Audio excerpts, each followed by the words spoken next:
Okay, so the learning plan we're covering right now is learning plan 13, which is printing.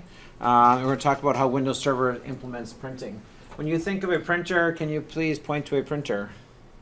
Anybody point to a printer? Trick question. It's actually a printing device. A printer is actually software, at least in the Windows world. So there is a very distinct difference. So I will try to be very accurate in my definitions of them.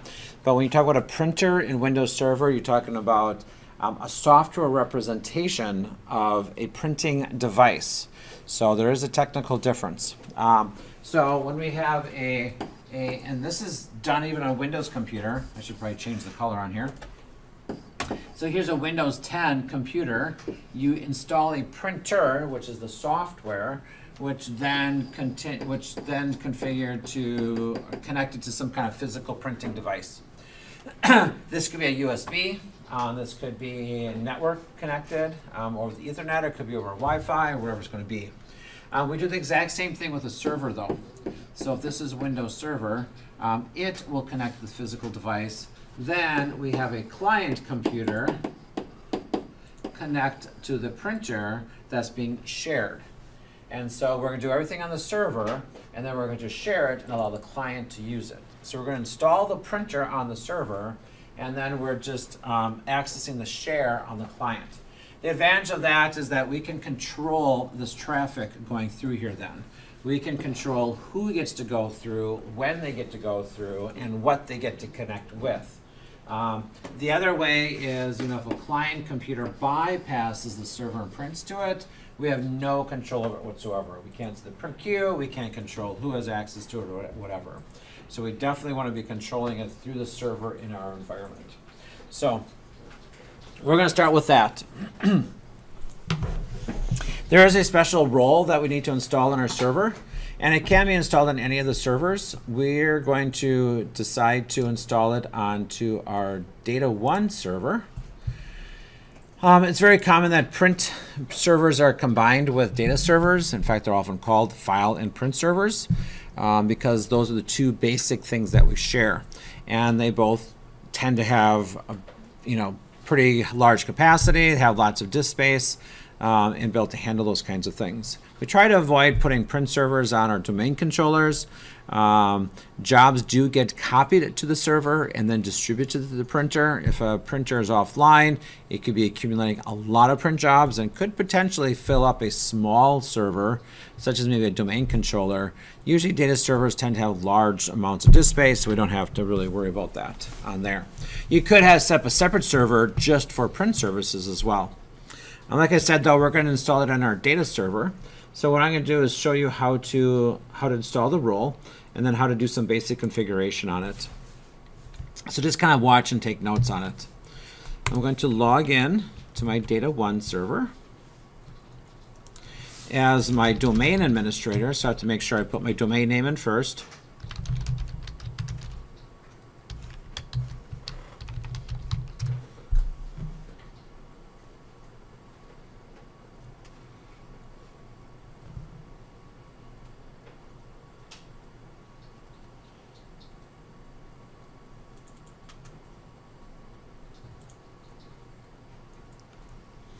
And then I go to Tools. No, I'm sorry, I don't. I go to Add Roles and Features. We'll come to Tools later on after it's installed. I guess I should show this to you, though. Under Tools, I have to wait for this to finish loading up. There is some print management, but it doesn't have all the features that we need or want. So we're going to install the print services on here. So Add Roles and Features. And this you've done a couple of times, so I'm going to go through this kind of quickly. It's just a next and a next. And I want to install it on Data 1. You could do this remotely as well. So if you're on DC1 or any other server, you could remotely install print services on any other server if you want as well. I go down here, and the role I want to install is the print and document services. And as soon as I click on that, it brings up the features of the administrative tools. So they say this is the role that you want to install. Do you want to install the tools to administer that as well? And of course I do. So I'm going to click Add those features. I don't want to do any other roles at this time. I just want to do the one role. In addition to the tools, I don't want to do any additional features either. And then I just click next. I'm just going to talk about this screen a little bit just so you're aware of what's on here. We will just do the defaults, so you don't have to worry about anything weird. But the print server includes the print management snap-in, which is used for managing multiple printers or print servers and migrating printers to and from Windows print servers.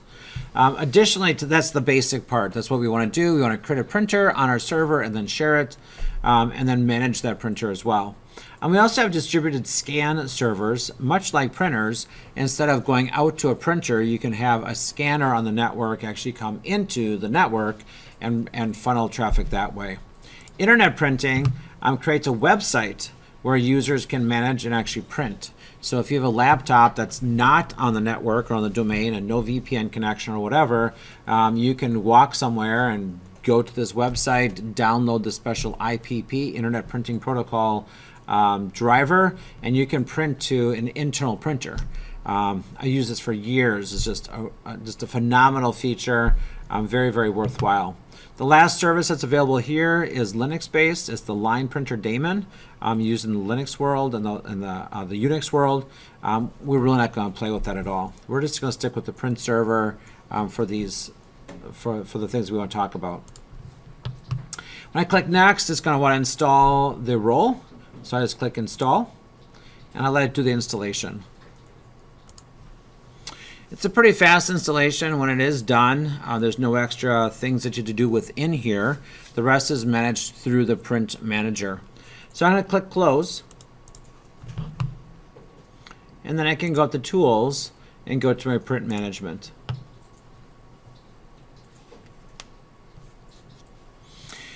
This print management tool is going to show me my print servers, and if I had more than one, I could add them to here as well. So I could have 6 print servers throughout my company, and I could manage them through this one tool. I could just add them just like I did when I did domain controllers or Active Directory and things as well.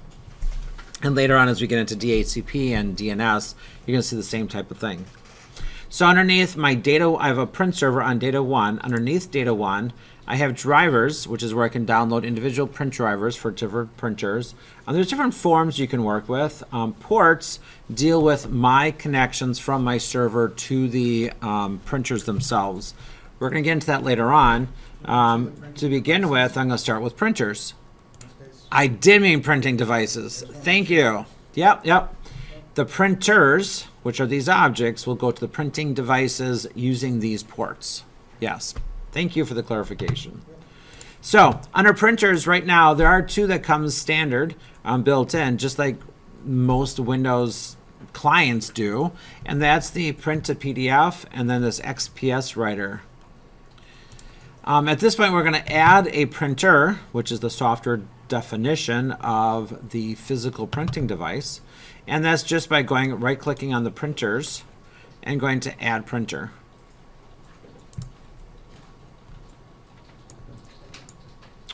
We're going to add a printer based on IP address. And in the learning plan or on the physical printer in the back of the room, you'll find out that the IP address is 172.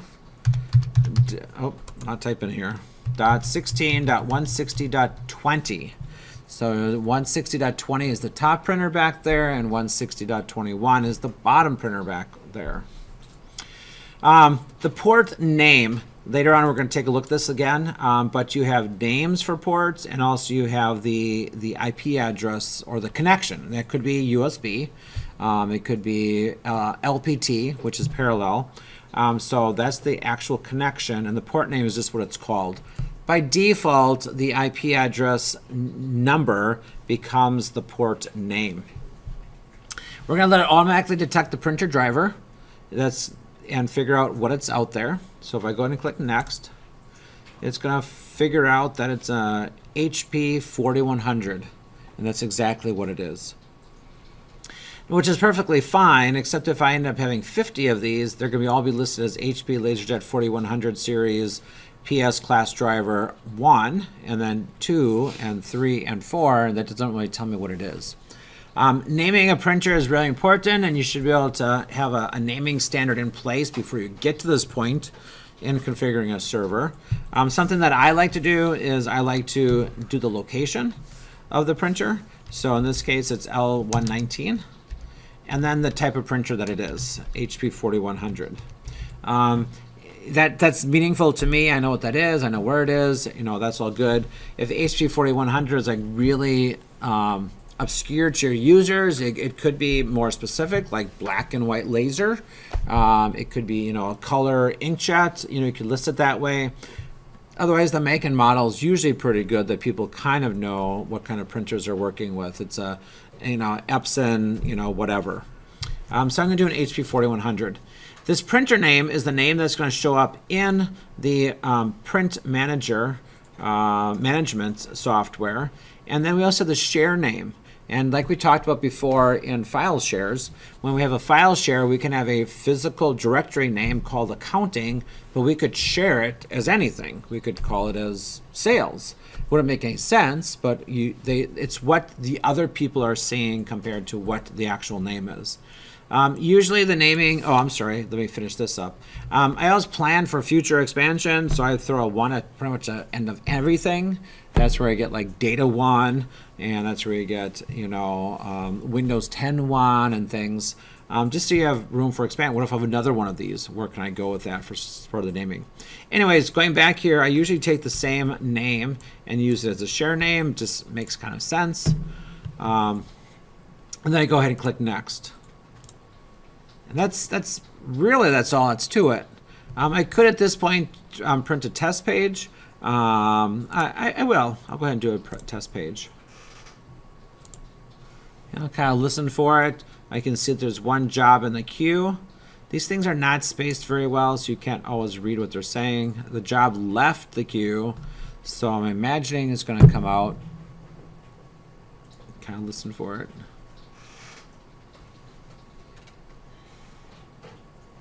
And sometimes it takes a little bit, but I'll just keep moving on. So that's how you set up the printer. Now, there's a couple things we're going to do to make this a little bit easier for people to use, though, and give you a look at the printer itself. So what I want to do is right-click on the printer and go to Properties. And it's kind of like a user where you have like lots of different options on here. So the first thing is just the general information. So you could put location or comments or whatever. If you want to use those, that's perfectly fine. Sharing, this is how it's shared. So you could change the share name if you wanted, or decide not to share this printer anymore. So this is only going to be a local printer for the server, but we're going to leave that. Right now, it's saying render the print jobs on the client computers. So rendering is the process of taking all these little dots on the screen that kind of represent letters, and then put them in the format that the printer needs. So that's the rendering. That's the process of rendering. You could turn that off, and then the server would take care of the rendering. There's pros and cons to that. It just where are you going to put the workload? Are you going to keep it on the client, let individual jobs take care of there, or throw everything on the server? We'll just leave the default as far as rendering it on the client computer. The one thing we do want to change, though, is list it in a directory. That's going to make it substantially easier for a user wanting to install a printer later on. So listing in the directory means that when a client comes and say, hey, I want to install a printer, it's going to come up just very, very quickly and say, this is an available printer for you. And when you click on it, it doesn't ask you for a driver, it doesn't ask you for an IP address, it doesn't ask you for anything. It's just going to just quickly and easily, well, not so quickly because it has to download the driver, but easily install the print driver for you. And we'll actually show that in just a minute. We'll talk about some of these other things as long as we're in here. This is the port, and we're going to see the same screen again later on, but underneath the port section. This is not laid out very well. Every time you come into the window, you're going to have to scroll this over to even see what you're connected to, otherwise it kind of cuts it off. And you can see that right now I'm using a TCP/IP port, and that's the name of the port. So I can't see the actual connection, what the actual connection is. It just says it's TCP/IP, unless I go to configure the port. Then I can see that the IP address is listed here. So Again, a couple things that could be changed on there is showing the IP address instead of having to go into configure. That's why I usually use the port name as same as the IP address, so you don't have to really know. Under advanced, this is kind of like the account tab on users. So by default, the printer is always available. Or you could say this printer is only available from 8 a.m. to 5 p.m. or only available from 3 p.m. until 10 p.m. You know, it depends on when the jobs are going to be run. There's all kinds of things you can do with this and advantages for this. We're not going to run into this at all. So we usually have printers always available unless you have a real specific need to do that. And the rest of the kinds of things we're going to leave as defaults. You have separator pages and things like that. Color management if we're running a color printer.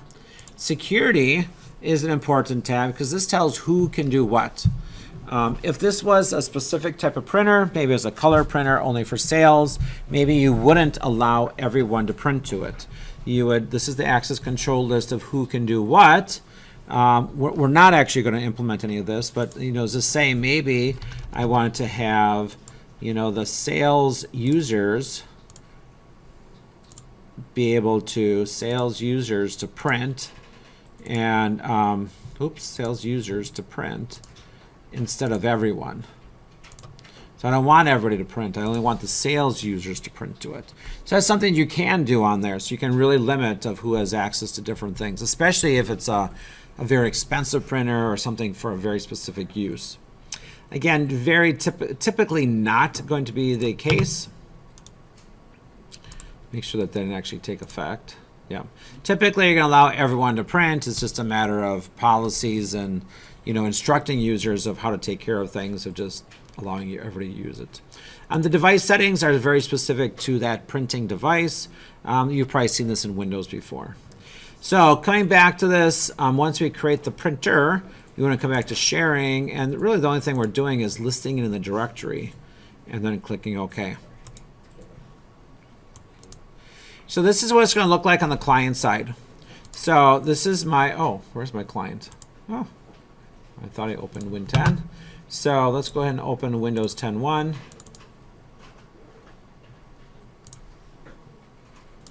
So I'm going to log in as somebody. I'm just going to choose, I don't know, Joshua.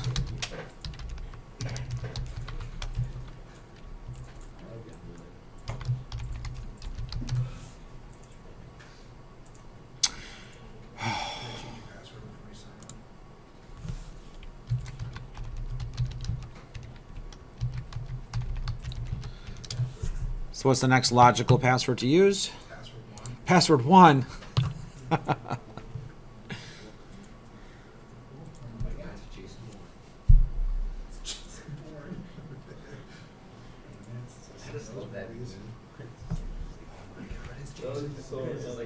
So this is Joshua. He's logged in, and typically, you know, you saw the process of installing a printer, and you probably installed a printer before. It's like, you know, find it and then download the driver and all that kind of stuff.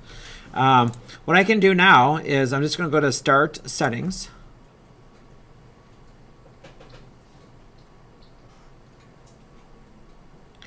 And click on Devices, Bluetooth, printers, and mice.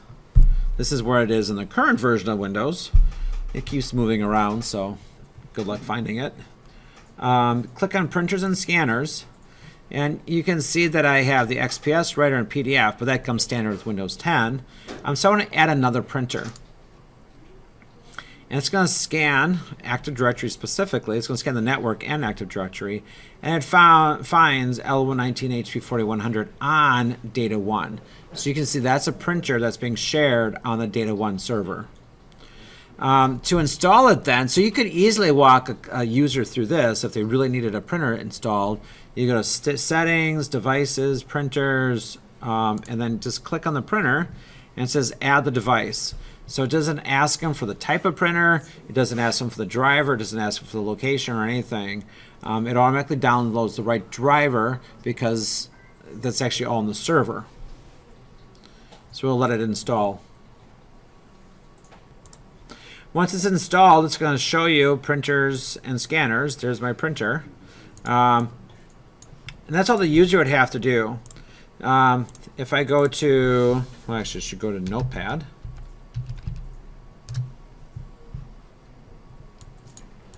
And here's my document. Do a file print. You can see that L119 HP4101 on data1.benfield.com is the printer it's going to print to. If I go to print, I quickly switch over to data 1, and oh, that was too slow. I wasn't fast enough, and it's out already.